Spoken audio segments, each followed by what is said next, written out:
इस YouTube channel में आप सभी का स्वागत है। आज का हमारा टॉपिक है विज्ञान कक्षा 9 अध्याय 3 और अध्याय का नाम है परमाणु एवं अणु। आज इस वीडियो में हम अभ्यास के प्रश्नों को हल करेंगे। इसमें पहला प्रश्न है 0.24 ग्राम ऑक्सीजन एवं बोरोन युक्त यौगिक के नमूने में विश्लेषण द्वारा यह पाया गया कि उसमें 0.96 ग्राम बोरोन एवं 0.144 ग्राम ऑक्सीजन है। उस यौगिक के प्रतिशत संगठन का भारात्मक रूप में परिकलन कीजिए। यहाँ पर नमूने की मात्रा 0.24 ग्राम दी गई है। इसमें बोरोन 0.96 ग्राम तथा ऑक्सीजन 0.144 ग्राम है। यहाँ पर हम लेंगे नमूने का भार जो है 0.24 ग्राम है और बोरोन का भार जो है 0.096 ग्राम है।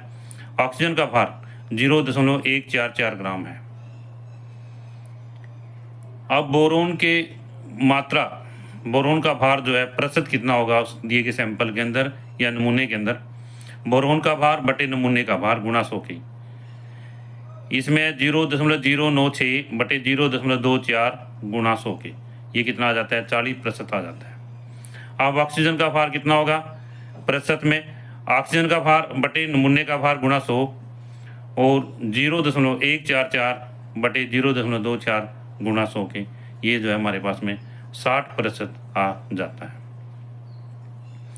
अब इससे आगे दूसरा प्रश्न है 3 ग्राम कार्बन 8 ग्राम ऑक्सीजन के साथ जलकर 11 ग्राम कार्बन डाइऑक्साइड बनाती है या निर्मित करती है। जब 3 ग्राम कार्बन को 50 ग्राम ऑक्सीजन के साथ जलाएंगे तो कितने ग्राम कार्बन डाइऑक्साइड का निर्माण होगा। अपना उत्तर रासायनिक संयोजन के किस नियम पर आधारित है। तो इसमें यहाँ पर हम ये दूसरा प्रश्न है, इसका हल है कि सबसे पहले हम इसमें रासायनिक समीकरण है उसको लिख लेते हैं। यह कार्बन प्लस ऑक्सीजन बराबर है कार्बन डाइऑक्साइड। कार्बन का परमाणु भार कितना होता है 12 होता है, ऑक्सीजन का कितना होता है 16 होता है। तो परमाणु भार के हिसाब से 12 ग्राम कार्बन जो है 32 ग्राम ऑक्सीजन के साथ में अभिक्रिया करके 44 ग्राम कार्बन डाइऑक्साइड प्रदान करती है। तो इसमें अनुपात जो है किस अनुपात में दोनों क्रियाएं करती हैं। कार्बन का भार अनुपात ऑक्सीजन का भार 12:32 बराबर 3:8, अर्थात 3 ग्राम कार्बन 8 ग्राम ऑक्सीजन के साथ जलकर 11 ग्राम कार्बन डाइऑक्साइड प्रदान करती है। जब 3 ग्राम को 50 ग्राम ऑक्सीजन के साथ जलाएंगे तो भी यह केवल 8 ग्राम ऑक्सीजन ही लेगी और शेष जो है 42 ग्राम ऑक्सीजन जो है बच जाएगी। तो इसमें नियम है, यह उत्तर जो है स्थिर अनुपात के नियम के आधार पर आधारित है। इससे आगे अगला तीसरा प्रश्न है बहुपरमाणुक आयन क्या होते हैं, उदाहरण दीजिए। तो इसमें बहु परमाणुक आयन की परिभाषा हमने यहाँ पर लिखनी है और साथ में इनके उदाहरण भी देने हैं। तो इसमें इसकी परिभाषा है यहाँ पर परमाणुओं का समूह जिस पर नेट आवेश विद्यमान हो उसे बहुपरमाणुक आयन कहते हैं। परमाणुओं का एक ऐसा समूह जिस पर नेट आवेश विद्यमान होता है उसे बहुपरमाणुक आयन कहते हैं। उदाहरण के लिए ammonium ion NH4 positive ion और नाइट्रेट आयन NO3, ये माइनस का निशान है, नेगेटिव आयन कह सकते हैं इसको, या ऋण आयन कह सकते हैं। सल्फेट आयन है SO4 ऋण आयन और फास्फेट आयन जो है PO4 ऋण आयन।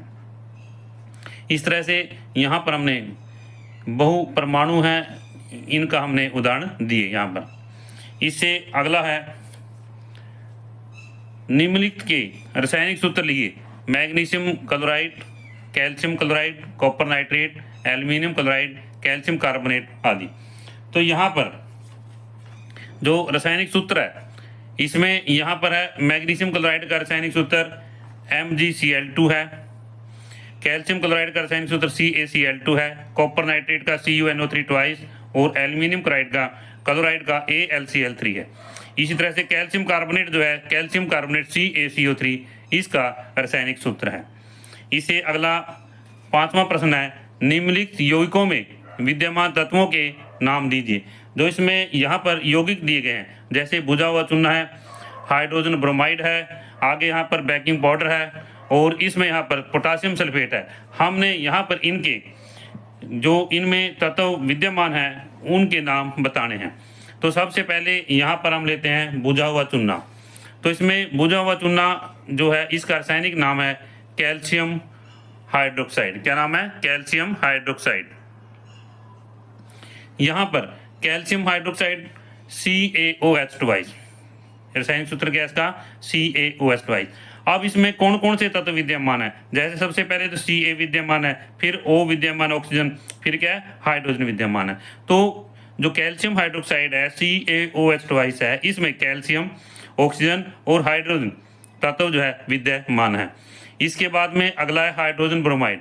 हाइड्रोजन ब्रोमाइड का जो रासायनिक सूत्र है HBr है। क्या है? HBr है। इसमें हाइड्रोजन और ब्रोमीन जो है तत्व पाए जाते हैं। इसके बाद में अगला है बेकिंग पाउडर। क्या है? Baking powder. बेकिंग पाउडर में क्या है? यहाँ पर बेकिंग पाउडर खाने का सोडा। क्या है? भी खाने का सोडा। तो यहाँ पर इसका रासायनिक नाम सोडियम बाइकार्बोनेट है। क्या है? Sodium bicarbonate. जो खाने का सोडा है इसका रासायनिक नाम है सोडियम बाइकार्बोनेट, या इसको सोडियम हाइड्रोजन कार्बोनेट भी कहते हैं, और इसका रासायनिक सूत्र NaHCO3 है। इसमें कौन कौन से तत्व विद्यमान होते हैं? इसमें सबसे पहले सोडियम Na है, उसके बाद हाइड्रोजन H है, इसके बाद कार्बन है, और इसके बाद में ऑक्सीजन है। कार्बन C के द्वारा रिप्रेजेंट किया गया यहाँ पर कार्बन C। तो इसमें इस तरह से इसके जो तत्व हैं वो विद्यमान हैं। इससे आगे यहाँ पर हम इसके बाद में ये पोटासियम सल्फेट आता है। क्या आता है? Potassium sulphate. जो पोटासियम सल्फेट है इसका रासायनिक सूत्र है K2SO4 है। पोटासियम सल्फेट का रासायनिक सूत्र कितना है? K2SO4। और इसमें तत्व विद्यमान होते हैं, एक तो पोटासियम K, सल्फर S और ऑक्सीजन O। इसमें जो तत्व विद्यमान है कौन कौन से हैं? पोटासियम K है यहाँ पर, सल्फर S और ऑक्सीजन O, ये तत्व इसमें पाए जाते हैं। इसके बाद में आगे है, यहाँ पर हम छठे प्रश्न पर आते हैं। निम्नलिखित पदार्थों के मोलर द्रव्यमान का परिकलन कीजिए। यहाँ पर हमने इनका मोलर द्रव्यमान ज्ञात करना है। जैसे यहाँ पर एथाइन है, C2H2 है, फार्मूला इसका क्या है? C2H2। तो इसमें मोलर द्रव्यमान केंद्र क्या है कि जैसे यहाँ पर कार्बन है, कार्बन का परमाणु भार कितना है? 12 इकाई माना जाता है।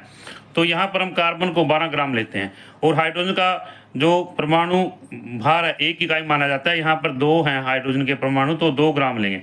तो इस तरह से जब मोलर द्रव्यमान ज्ञात करते हैं तो जैसे कार्बन 12 है, इसके 2 हैं, यहाँ पर 24 आ जाता है, 12 दूनी 24, और इधर से 2 एकम 2 ग्राम आ गए। जब हम इनको जोड़ते हैं तो इसका जो C2H2 है इसका मोलर द्रव्यमान 26 ग्राम आ जाता है। अब इसी तरह से सल्फर S8, फार्मूला इसका क्या? S8 है, और इसका मोलर द्रव्यमान जो है, जैसे सल्फर है, सल्फर का 32 परमाणु भार होता है, तो 32 ग्राम सल्फर गुणा 8 बराबर 256 ग्राम के आ जाता है। इसी तरह से फास्फोरस अणु P4, फास्फोरस का परमाणु द्रव्यमान कितना? 31 है, और जब इसमें फास्फोरस के 4 परमाणु यहाँ पर विद्यमान है तो यहाँ पर हम 31 ग्राम को 4 से गुणा करते हैं तो 124 ग्राम आ जाता है। अब इसी तरह से हाइड्रोक्लोरिक अम्ल HCl है, इसका मोलर द्रव्यमान यहाँ पर कितना होगा? हाइड्रोजन का 1 है और क्लोरीन का 35.5 है, तो 1 ग्राम प्लस 35.5 ग्राम, ये कितना आ जाता है? 36.5 ग्राम आ जाता है। अब इसी तरह से यहाँ पर आगे इसमें यहाँ पर नाइट्रिक अम्ल है, ये नाइट्रिक अम्ल यहाँ पर और लेते हैं, बाकी रह जाता है, शेष रह जाता है इसमें। तो इसमें नाइट्रिक अम्ल का फार्मूला क्या है? सूत्र जो HNO3 है। क्या है? HNO3 है, और इसमें हाइड्रोजन, नाइट्रोजन और ऑक्सीजन पाए जाते हैं। जैसा कि हमें मालूम है कि हाइड्रोजन का परमाणु भार कितना? 1 होता है, नाइट्रोजन का 14 होता है और ऑक्सीजन का 16 होता है। यहाँ पर ऑक्सीजन के कितने हैं? 3 परमाणु हैं, तो इसलिए इसको 3 से गुणा करेंगे। तो यहाँ पर जैसे एक हाइड्रोजन का परमाणु भार 1 है तो 1 ग्राम लेंगे, तो नाइट्रोजन का 14 है, 14 ग्राम लेंगे, इस तरह से।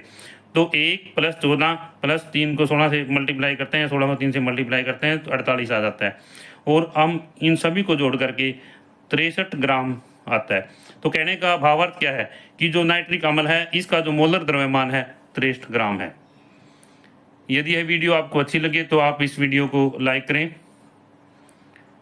शेयर करें और कमेंट करें, और यदि आप इस चैनल पर नए हैं तो इस चैनल को सब्सक्राइब करें ताकि इससे अगला लेक्चर आपको मिलता रहे।